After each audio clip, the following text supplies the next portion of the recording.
മുംബൈയിൽ സംഭവിക്കുന്നതൊക്കെ കണ്ട് ഞങ്ങളെല്ലാവരും ഇവിടെ വല്ലാതെ പേടിച്ചിരിക്കുക. മോനെ, ഞാൻ പറയുന്നത് കേക്ക്. നീ വേഗം തിരിച്ചു വാ.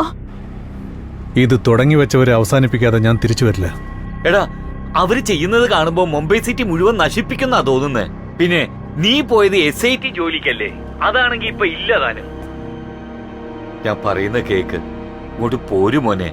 അച്ഛാ, അച്ഛൻ പേടികൊണ്ടാ ഇങ്ങനെയൊക്കെ പറയുന്നേ. ചെറുപ്പത്തിൽ അച്ഛനാ എനിക്ക് പറഞ്ഞു തന്നിട്ടുള്ളത് ഓർമ്മയുണ്ടോ?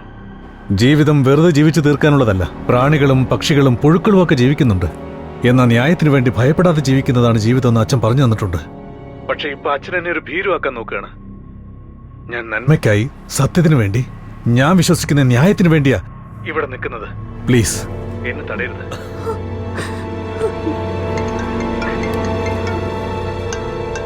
അച്ഛാ, ഞാൻ പിന്നീട് വിളിച്ചോളാം. പ്രസാദ് സർ, പസാരിയും ബജറംഗി ഇപ്പോൾ ഒന്ന് ചേർന്നു. രണ്ടുപേരും ഡേഞ്ചറാണ്.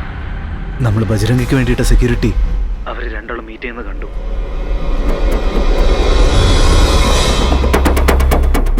ഞാൻ പസാരിയെ കണ്ടിരുന്നു. പസാരിക്ക് ഡിപ്പാർട്ട്മെന്റിൽ 1000 കണ്ണുകളുണ്ട്. നമ്മൾ രണ്ടുപേരെ പറ്റി അവൻ അറിയുന്നതിന് മുന്നേ ഞാൻ തന്നെ എല്ലാം പോയി പറഞ്ഞിട്ട് വന്നു. പസാരിയോടൊപ്പം നമുക്ക് ഏറ്റുമുട്ടണമെങ്കിൽ നമ്മുടെ നീക്കങ്ങളൊക്കെ വലിയ ലെവലിലാവണം. നീ അകത്തേക്ക് വാ.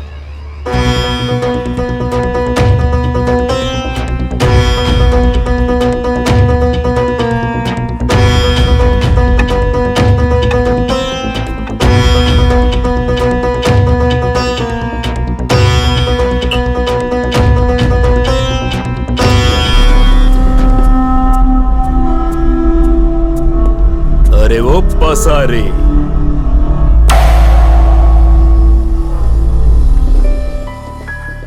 നീ ശിവാജിയോട് എന്ത് പറയാൻ പറഞ്ഞോ അതേപോലെ പറഞ്ഞു. പാവം ശിവാജി.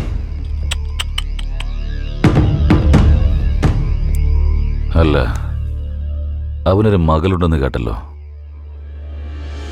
അടിപൊളി ഐഡിയ.